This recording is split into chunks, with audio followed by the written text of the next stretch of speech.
Muy bien, buenos días, buenos días. Yo estoy muy feliz, muy complacido de poder disfrutar con todos ustedes de esta conferencia y agradecerle a todos los pastores que están aquí en esta mañana, en esta conferencia, a todas las iglesias, a todos los hermanos, a todo el liderazgo. Muchísimas gracias. Realmente siento que ha sido del Señor, que tanto el año pasado como los predicadores, especialmente los predicadores, sean de la Argentina. A pesar de que, bueno, no soy argentino de nacimiento, pero humanamente me hubiera gustado que alguien estuviera en mi lugar en esta mañana, porque yo creo que la iglesia argentina está recobrando la confianza, la fuerza. La iglesia argentina está siendo de alguna manera sanada por el Señor, y Dios ha querido que seamos nosotros los que realmente sabemos lo que necesitamos y entendemos lo que Dios puede hacer en nuestra vida. Este fin de semana es como que nos gustaría construir las tienditas y no bajar del monte, ¿verdad? Realmente cuando observé los 6 o los temas de esta conferencia, me pareció que es una sola predicación y que son subtemas. Y siento como es un solo culto de viernes en la noche. Y siento que hay una bendición más especial este año en este lugar. Pero esta mañana yo tengo que pedirles que bajemos entonces del monte, porque me toca un tema o un enfoque donde definitivamente tenemos que poner los pies sobre la tierra y tenemos que ser muy literales, muy reales cuando hablamos del tema de reconciliándome con mi iglesia, o la reconciliación con la iglesia del Señor. Quiero que me sigan con muchísima atención en esta mañana. Me parece que el mensaje de la reconciliación con la iglesia es un mensaje muy distinto, muy distante al mensaje que predicamos para que la gente se reconcilie con Dios.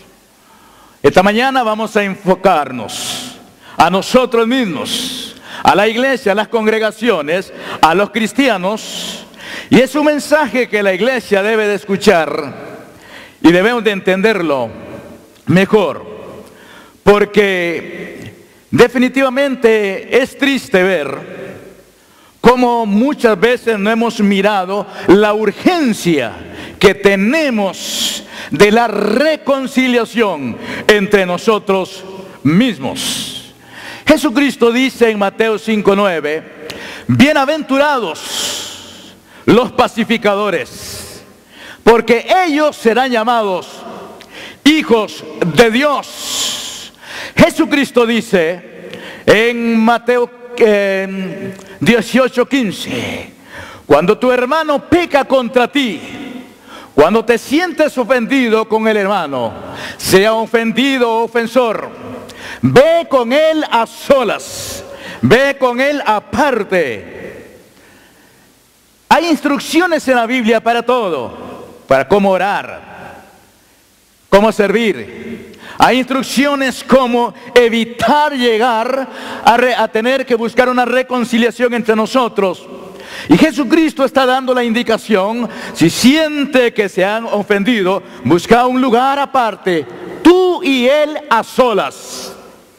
Que no trascienda, que no corra la voz, que no corra la noticia, que hay enemistades, que hay pleitos, que hay diferencias, sino ve aparte. Así, si se reconcilian, todo llegó hasta ese lugar.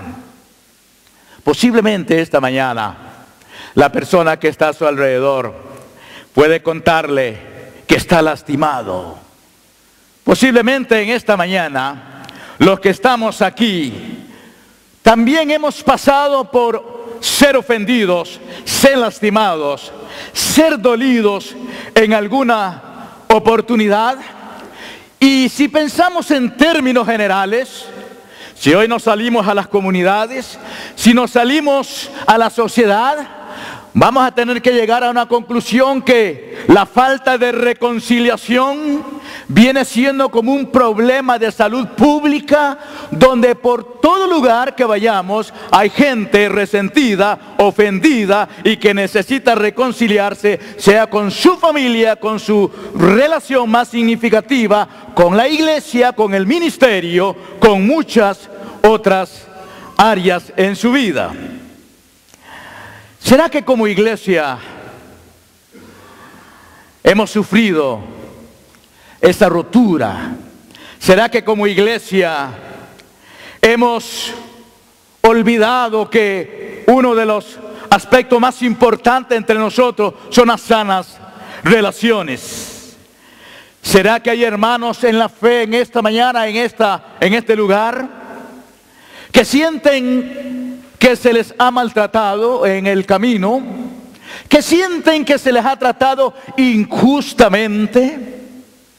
¿Será que en esta mañana como iglesia, al hablar que tengo que reconciliarme con la iglesia, es porque hay personas que han sido maltratados espiritualmente, emocionalmente, y en vez de sanar, hemos contribuido a una enfermedad espiritual?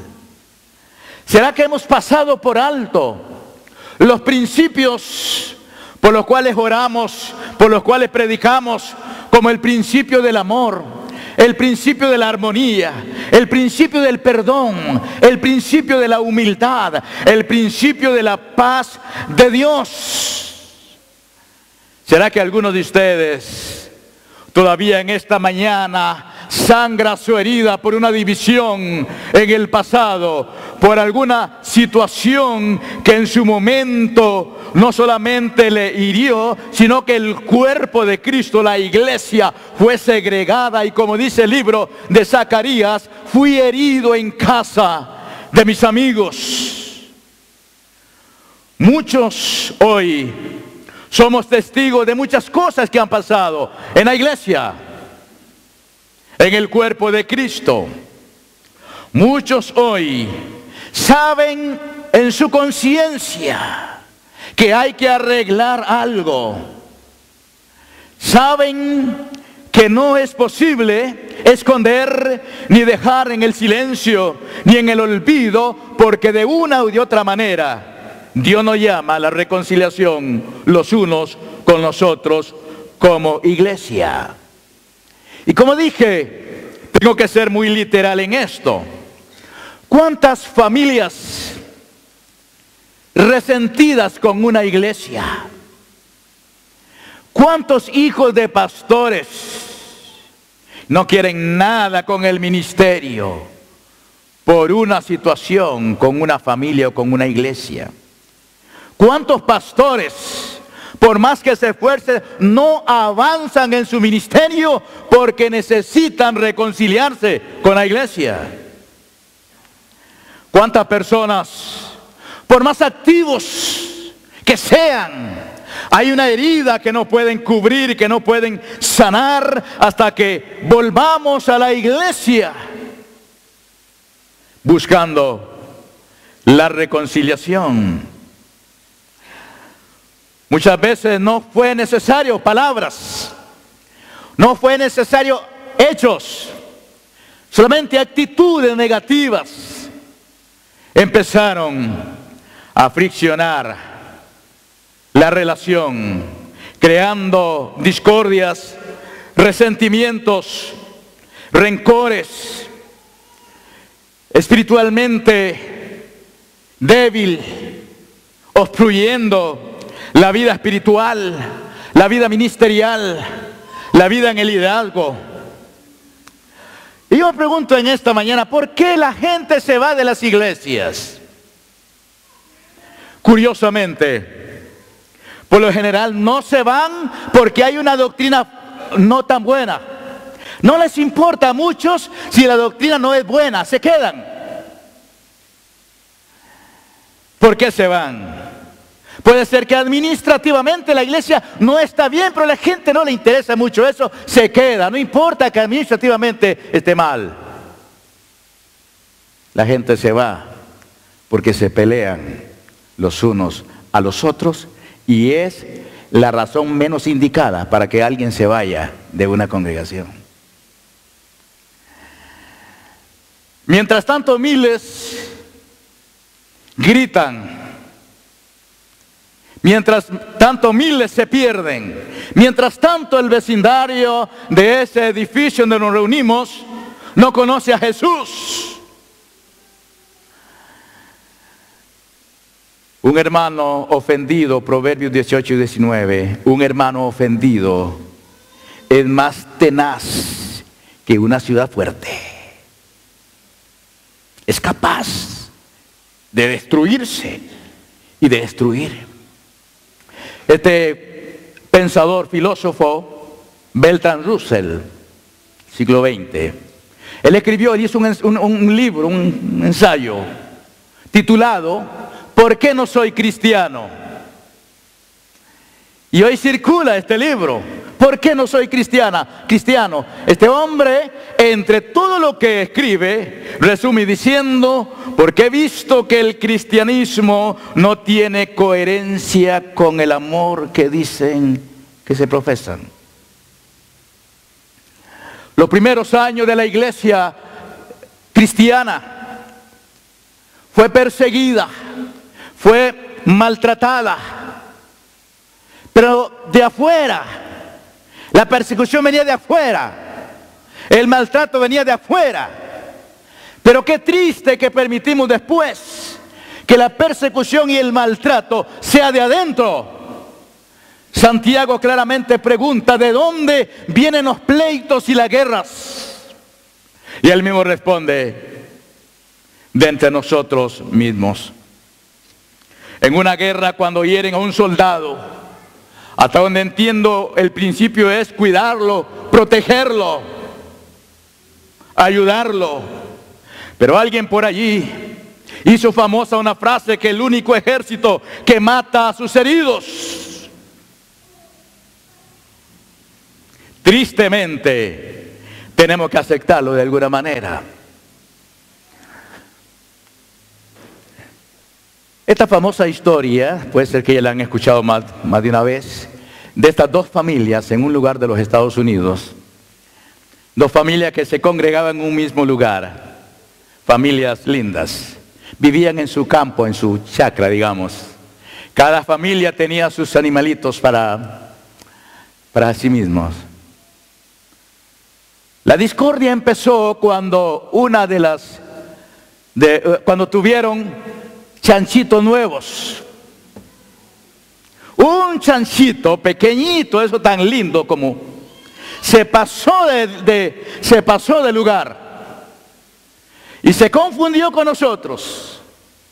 Ciertamente lo devolvieron, porque cuando lo devolvieron dijeron, nos han cambiado el cerdito porque el nuestro estaba más sano y mejor, y nos han enviado uno que está enfermo. Y empezó la discordia entre dos familias de una misma congregación. Comenzó la discordia por algo tan diminuto, digamos, por algo tan pequeño. 8 años duró el pleito. 2 muertos de una familia y 1 de la otra familia y un particular. 4 muertos 8 años después, por algo que veíamos tan insignificante. Puede ser que en esta mañana, aquellos que están resentidos, aquellos que están dolidos, aquellos que posiblemente tienen toda la razón de sostener su posición, si yo le pregunto, dígame así en pocas palabras, ¿qué fue lo que originó eso? Posiblemente ni se acuerda. Porque nos hemos ido en otras cosas y olvidamos esto. Habían luchado mucho como iglesia para construir el edificio. Por fin lo lograron, construyeron el edificio, hicieron la inauguración, todos felices, un edificio nuevo, una congregación linda, pero ya después de que pasó ese domingo de inauguración, martes se reunieron para ver en qué lugar del altar ubicaban el piano. Tal fue la discusión que uno quería que en la esquina allá, que en el centro al otro lado, que la iglesia se dividió por un piano.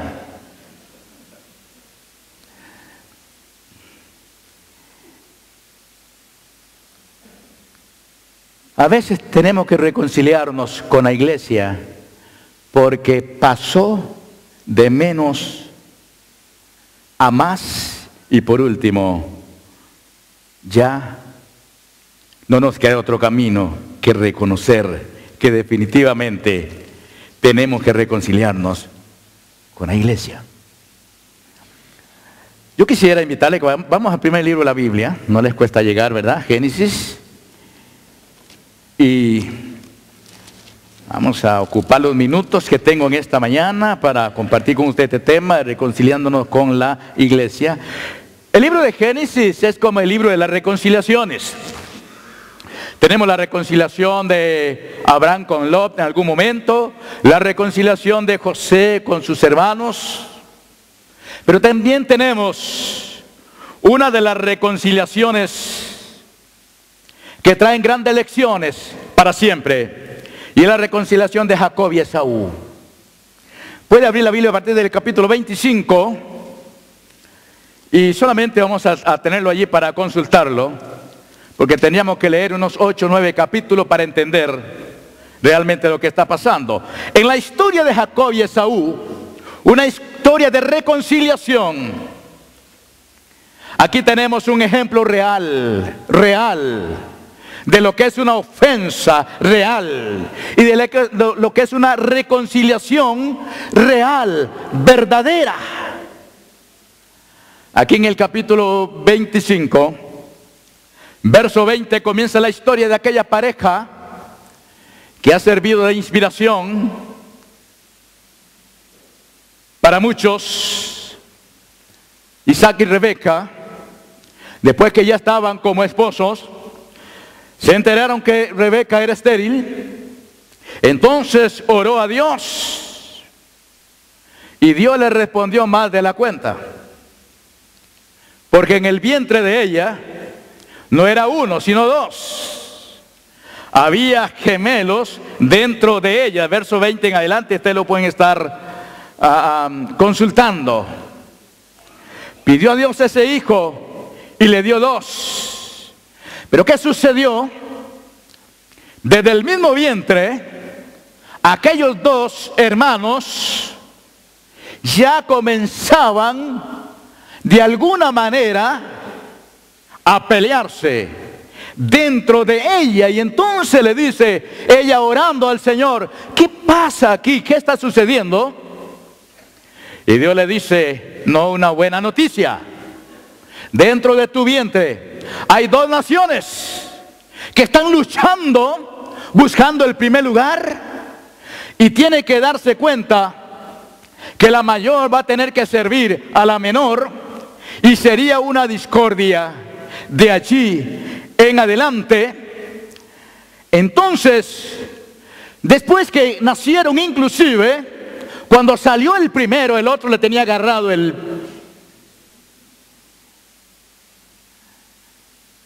pie. Y comenzaron la vida, digamos, normal. Pero estos dos hermanos, y no hablo de hermanos en la fe solamente, hablo de hermanos literalmente, crecieron. Uno era diestro en una cosa, otro en otra. Cada uno tenía su habilidad, tenía su talento. Pero en el caso de Jacob, y diríamos de alguna manera, su discordia con Esaú, sustentada por un poquito por su madre, él 2 veces le mintió o engañó a su hermano. El día que Esaú se enteró que había sido engañado por su hermano, Literalmente la Biblia enseña que él dijo: voy a esperar que mi padre muera y yo lo voy a matar.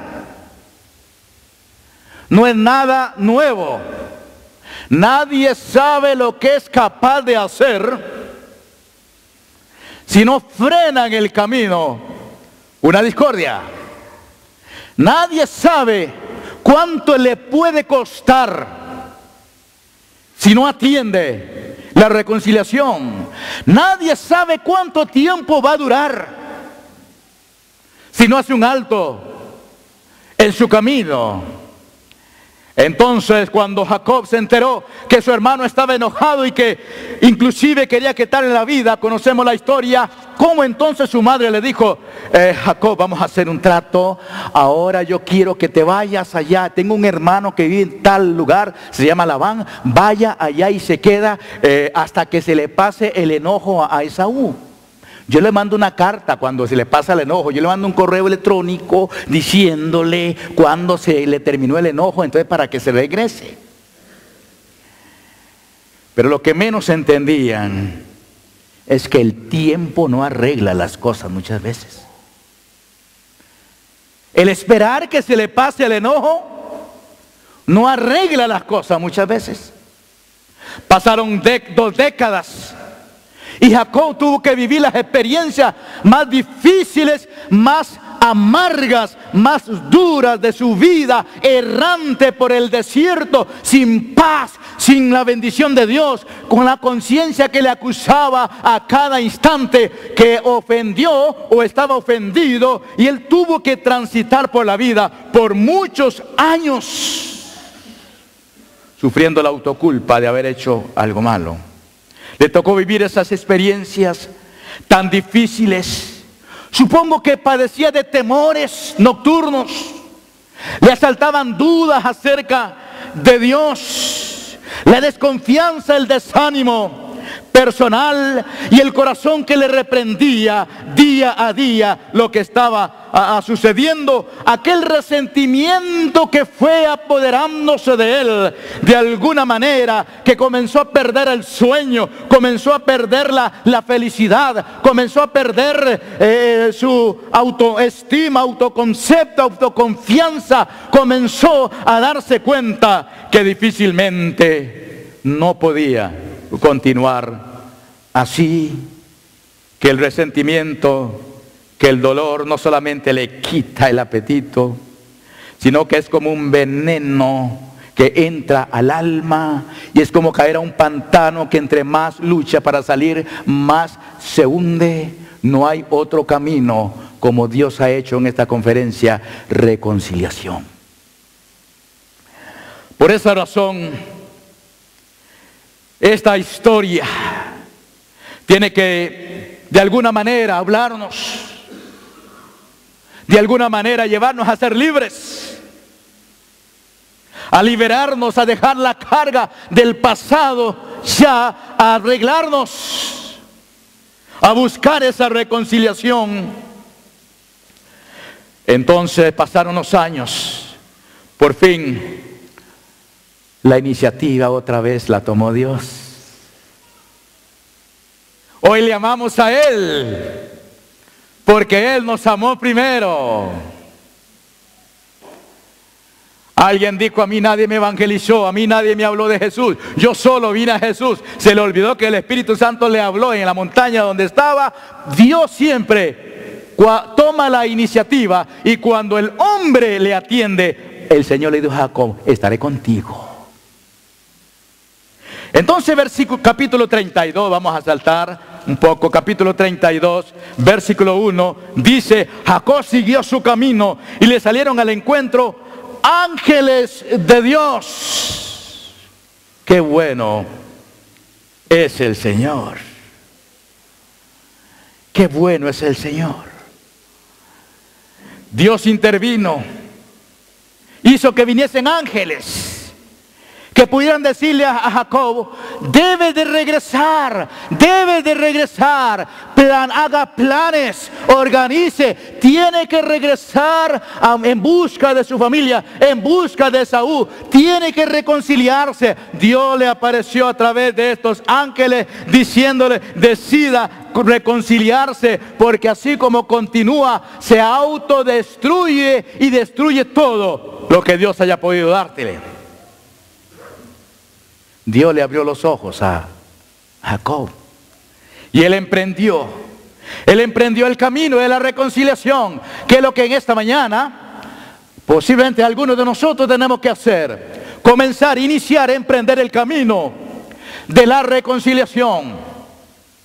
En ese momento Jacob no tenía Biblia como tiene usted para leer algún salmo y confortarse. No tenía una iglesia para ir por la noche a ver si escuchaba alguna palabra. No tenía un grupo de intercesión que estuviera a favor de él. Estaba solo. Pero aún así, él entendió la importancia de reconciliarse con el hermano. Hoy día sería con la iglesia. Él entendió que tenía que disponerse en su corazón a humillarse, a buscar la paz y a seguirla. Él entendió en aquel momento que definitivamente el que se humilla será exaltado, dice la palabra, y Dios no falla.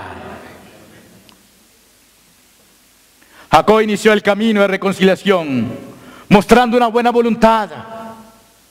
El objetivo era reconciliación. Él comenzó a preparar el camino de la reconciliación, mandando mensajeros, mandando regalos. Y él estaba bien claro que el mensaje hacía 20 años atrás era: te voy a matar. Pero aún así, él sabía que ahora Dios estaba en el ministerio de la reconciliación. Dios usó ángeles. Jacob podía decir: hermano, puedo darles testimonio que conmigo Dios usó ángeles. Y emprendió su camino. Algo importante que podemos ver aquí es que la iniciativa de Jacob, la preparación de Jacob, el regreso de Jacob, desarmó el corazón de Esaú. Es que Dios honra a los que le honran. Dios honra su palabra. Si Él dice que si nosotros buscamos al hermano y arreglamos, dice, ha ganado al hermano, o sea, Dios honra su palabra. Con humildad regresó, porque él sabía que era necesaria la reconciliación con la iglesia, digamos. Hermanos, hay familias hoy día en el mundo cristiano que están destruidas. Familias que por un desacuerdo mínimo o puede ser grande, hoy se privan de darse un abrazo como familia. Hoy se privan de reunirse. Inclusive llega un funeral y es más grande la tristeza porque no llegó ni la propia hija, no llegó los familiares por la enemistad. A mí me ha tocado hacer 86 funerales y casi en la mayoría, ¿sabe qué me dice antes de morir la persona? Por favor, pastor, dígale a mi familia que se reconcilien, que se perdonen.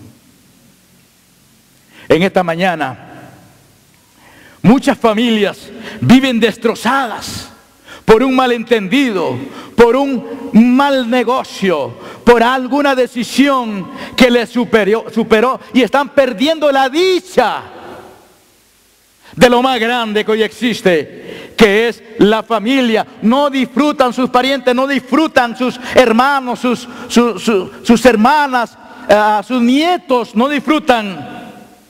¿Quiénes deberían de estar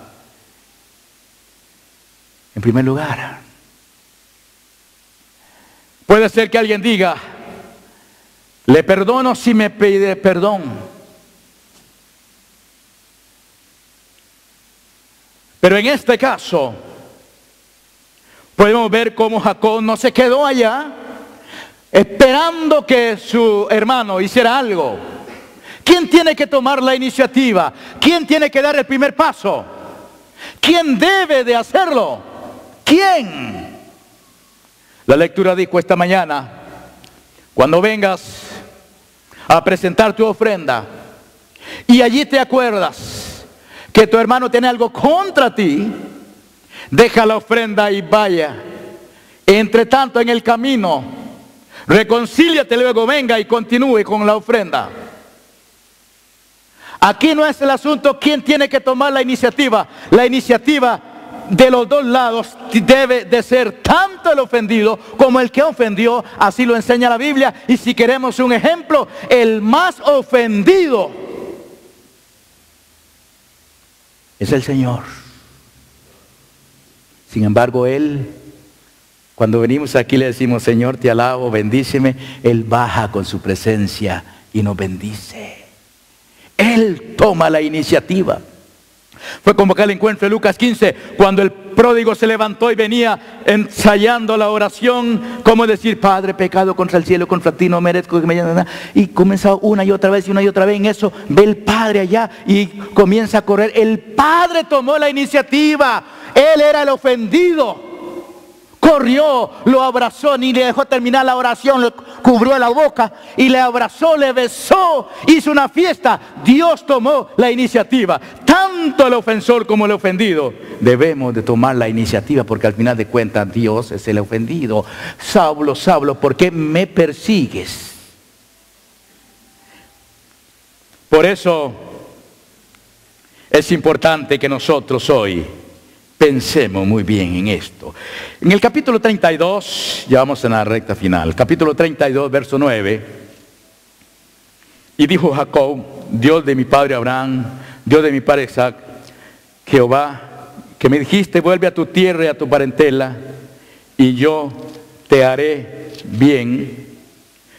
Menor soy que todas las misericordias y que toda la verdad que has usado con tu siervo, pues con mi callado pasé este Jordán y ahora estoy sobre 2 campamentos. Líbrame ahora de la mano de mi hermano, de la mano de Saúl, porque le temo, no venga acaso y me hiera la madre con los hijos. En otras palabras, el ofensor comienza a orar por el ofendido. Me cuesta encontrar a alguien, tanto ofendido como ofensor, orando por el otro. La oración es clave, la oración es elemental, la oración es importantísima que nosotros podamos orar, porque si eres un hijo de Dios, usted tiene la capacidad de Mateo 5:44, orar por los que lo maldicen, hacer bien a los que los ultrajan y los persiguen. Si no tiene esa capacidad, entonces reconcíliese con Dios. Entonces, en ese momento, él oró porque sabía que Dios tenía que estar en el centro de todo. Por eso en Corintios hemos leído toda esta conferencia, y esto proviene de Dios. La reconciliación proviene de Dios, no es en la fuerza humana. ¿Por qué fallamos? Porque analizamos tanto las cosas, hacemos números, a ver si me debe, a ver cuánto tengo que poner todo el otro, hacemos arreglos, ponemos argumentos, pero la obra de reconciliación tiene que hacerla Dios a través de nuestra primiciva. Esto proviene de Dios. Capítulo 33, versículo, puede ser 1 al 4, pero leamos el 3, dice, y él pasó delante de ellos y se inclinó 7 veces hasta que llegó su hermano. Pero Saúl corrió a su encuentro y le abrazó y se echó sobre su cuello y le besó y lloraron. ¡Qué escena más linda! ¿Cuántos días caminar Jacob por el desierto? ¿Qué hora que va a pasar cuando yo lo vea?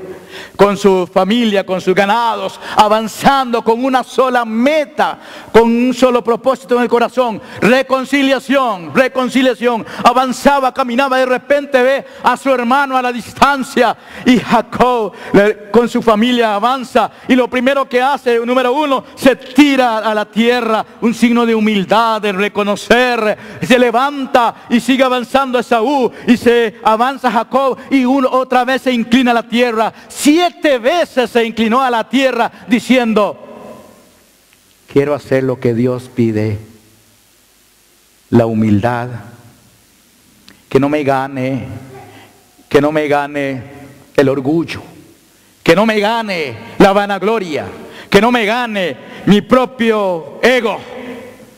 Y se arrodillaba. Era un símbolo de aquella persona que no importa lo que haya pasado, ahora es reconciliación, reconciliación, porque de ahí empezaba completamente una vida transformada para él. Hermanos, esta mañana, este día, ¿para qué vamos a ir muy lejos? La iglesia argentina le tocó vivir momentos muy difíciles en los últimos años. Yo tengo ya es 5 años aquí y le digo que amo con todo mi corazón la iglesia argentina, con todas mis fuerzas. Estoy aquí. Cuando me preguntan qué está haciendo en Argentina, cumpliendo una misión. La iglesia argentina la siento en mi alma, la amo. Pero yo sé que ustedes han vivido etapas muy difíciles en este país como iglesia. Yo sé que hay pastores que han sufrido más de lo que tienen que sufrir, hijos, familias pastorales, esposas. Hay líderes de congregaciones que todavía hoy no pueden superarlo. Pero quiero decirle que hoy no es Jacob ni es Esaú. Hoy es la iglesia consigo misma. Y si fuera necesario, la iglesia corriendo a Jesucristo en esta mañana. La iglesia reconociendo que le hemos fallado. La iglesia reconociendo al hermano: hermano, te ofendí, hermano, de verdad. Yo no sé cómo arreglar esto, pero me ayudarías a esta reconciliación. Esta mañana es el correr a ese encuentro para que la iglesia finalmente tenga la libertad de recibir lo que Dios de antemano le ha preparado. Yo quiero ir concluyendo, refiriéndome a Mateo capítulo 5, verso 23 en adelante. Cuando vengas al altar, estaba hablando de las ofrendas mencionadas en Levítico capítulo 4, capítulo 6, y especialmente aquella ofrenda anual, la de la expiación, que tenía mucha importancia para el pueblo de Dios. Cuando vengas a poner la ofrenda, y te acuerdas, porque la gente hacía cola casi todo el día con la ofrenda. No importa las horas, el sol, lo que sea. Pero cuando iban a llegar, si recordaba algo, tenía que dejarlo e irse. En otras palabras, Dios es capaz de suspender una conferencia como esta. Y que haya reconciliación y luego continuar. Aquella persona iba a ofrecer la adoración, el culto, la entrega, la ofrenda. Pero Dios dice: prefiero que no haga nada, mejor devuélvase. Dios es capaz de suspender una reunión, una actividad con el fin de que nosotros podamos reconciliarnos. Y dijo Jesucristo en Mateo: vaya y arréglese en el camino. No permita que pase un día más. No permita que pase un mes más, un año, 5 años. Porque si eso es, entonces cabe la posibilidad, como sucedía en el libro de Levítico, si se dejaba la ofrenda, pero no se reconciliaba, entonces lo pasaban a otras instancias legales. Y tenían que pagar peor, en la cárcel hasta lo último. Es difícil decir esto, pero ¿cuántas personas en el pueblo de Dios ya hoy están en instancias legales? Puede ser que tenga razón yo, pero en esta mañana el método bíblico es que el cuerpo de Cristo sea sanado. La iniciativa la tomó Dios y nosotros nos disponemos. Dice el texto que tenemos oficialmente, y esto proviene de Dios, quien nos reconcilió consigo mismo, no tomándonos o tomándoles en cuenta sus pecados. Hermanos, reconciliación es no tomar en cuenta lo que me hizo. La doctrina de la justificación en eso, para que Cristo nos justificara en la cruz y para Él no hicimos nada malo, Él tuvo que, no sé cómo explicar, pensar, no hicimos nada malo. No tomar en cuenta. Si usted en esta mañana se pone a pensar, pero pastor, usted no tiene idea y me hizo esto y aquello y hemos sufrido y hasta esto y el otro, pero la reconciliación es ahora no ponernos a tomar en cuenta, sino tomar en cuenta lo que Dios quiere hacer con nosotros. Y cuando eso sucede, entonces Él le entrega a la iglesia el ministerio de la reconciliación. ¿Qué ministerio más grande tenemos? ¿Qué ministerio más lindo tenemos? Pero si lo revisamos, ¿cómo va ese ministerio? El ministerio de la reconciliación, que puede ser la gran comisión, que puede ser llevar la palabra a otro, o que usted puede convertirse como iglesia, como hermano, un Bernabé, que siempre tenía un ministerio de reconciliar, un ministerio de ayudar, de asesorar, de lograr que la gente se reconciliara. Dios nos ha dado ese ministerio, pero quiero decirles en esta mañana, depende la experiencia de su reconciliación con Dios y con la iglesia, así será el éxito de su ministerio. Depende de la profundidad de su reconciliación con Dios y con el hermano, así encontrará el secreto para su ministerio. ¿Cuántas personas viajan a buscar metodologías a Corea, a Colombia, a Guatemala, para que su iglesia crezca? Buscando el secreto, el éxito. Pero yo quiero decirle que el éxito, el secreto, el crecimiento de su ministerio, del ministerio de la iglesia, depende de la profundidad de reconciliación que hemos tenido con Dios y que hemos tenido con nuestros hermanos. Es la reconciliación lo que determina la grandeza de lo que Dios puede hacer con usted, la experiencia nueva que usted pueda vivir. Y finalmente les invito a 2 Corintios, con eso finalizamos. 2 Corintios capítulo 5, versículo 20. Así que somos embajadores en nombre de Cristo, como si Dios, póngale atención a esa palabra, rogase.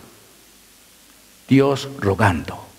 Por medio de nosotros os rogamos. Otra vez, en un solo versículo, Dios está, yo no soy yo. Es Dios que en esta mañana que está rogando. Está rogándole. Está rogando que haya reconciliación. Y esta palabra rogar en el Nuevo Testamento es más que palabras. Muchas veces esta palabra significa una persona que hasta es capaz de ponerse de rodillas ante alguien a suplicarle algo. Dios en esta mañana, no yo, está rogando reconciliémonos. Ahí está el ruego, reconciliémonos. Y entonces, el ministerio de la reconciliación será una realidad, reconciliados para transformar. Esta mañana apenas me desperté, comencé a pedirle al Señor para este momento. Y sentí en el Señor predicar y nada más. No hacer ninguna imitación para que se reconcilien uno con otro ni nada, pero sí sentí del Señor decirles que si esta palabra que he compartido en el nombre del Señor con ustedes, usted la ha recibido, entonces aproveche de aquí en adelante, sea el almuerzo, sea los tiempos libres, busque a quien tiene que buscar y comience el camino de regreso como Jacob, el camino de la reconciliación. Dios le va a dar el tiempo, la oportunidad, la sabiduría, las palabras, lo que sea necesario. Y nuestra querida iglesia argentina, como dice Juan capítulo 8, al conocer la verdad de la reconciliación, la verdad le hará libre.